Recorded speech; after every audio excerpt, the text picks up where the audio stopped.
திரள் நிதி பற்றி பேசி வாங்கி கட்டிக்கொண்ட விஜயும் விஜய் ரசிகர்களும் குறித்து இந்த காணொளியில் நம்ம காண இருக்கோம். திரள் நிதி பற்றிய எந்த ஒரு புரிதலும் இல்லாமல் அறிவும் இல்லாமல் பேசக்கூடிய பல அறிவிலிகளுக்கு மிகப்பெரிய எடுத்துக்காட்டாக தற்போது வரை வாழ்ந்து வருவது நாம் தமிழர் கட்சி தான்.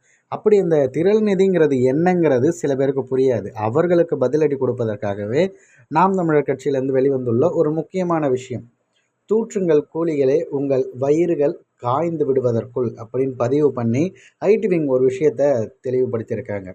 ஒரு சமூக மாற்றத்தை உருவாக்க விரும்பும் மக்கள் தங்களுக்கென்று ஒரு கட்சியை அல்லது இயக்கத்தை தொடங்கி நடத்தும் போது அதற்கான பொருளாதாரத்திற்கு சார்ந்திருக்க வேண்டியது மக்களிடமும் இருந்து பெறப்படும் திரள் நிதியை அல்லது ஒரு முதலாளி நிதியா?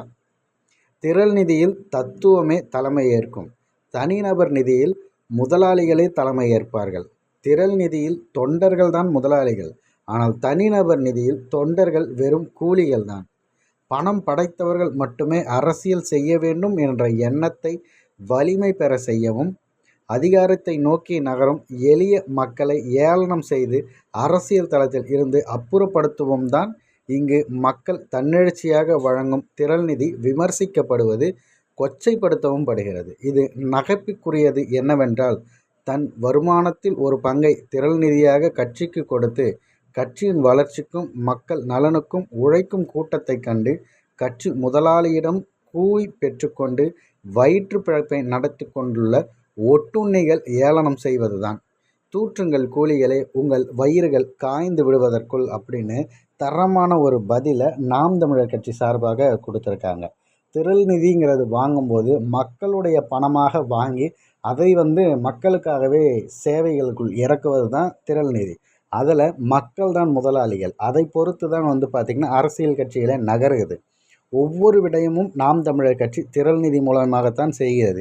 இதை நாம் தமிழர் கட்சி செய்யுதுன்னு இப்போ சொல்கிறாங்கல்ல, இந்த விஷயத்தை தான் கம்யூனிஸ்ட் கட்சிகள் இப்போ வரைக்குமே அதை செய்வாங்க. அவர்களுக்கு பெயர் உண்டியல் குலுக்கிகள் அப்படிங்கிற மாதிரி தான் சொல்லுவாங்க.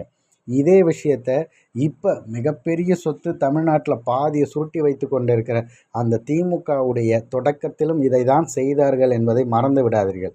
இன்று அவர்களுக்கு நிறைய கார்ப்பரேட் கைக்கூலிகள் கிடைத்ததால் அதை வைத்து பயனுற்று நிறைய வேலைகளை பார்க்குறாங்க.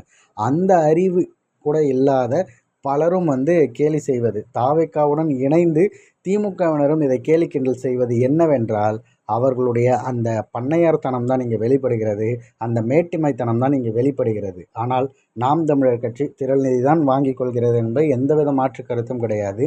மேலும் நாங்கள் மக்களுக்கு பணி செய்யும் போது மக்களிடமிருந்தே பணம் பெற்றுக்கொண்டு மக்களுக்காக நாங்கள் உழைப்பவர்கள் என்பதை மீண்டும் ஒரு முறை அழுத்தமாக கூட பதிவு செய்கிறோம்.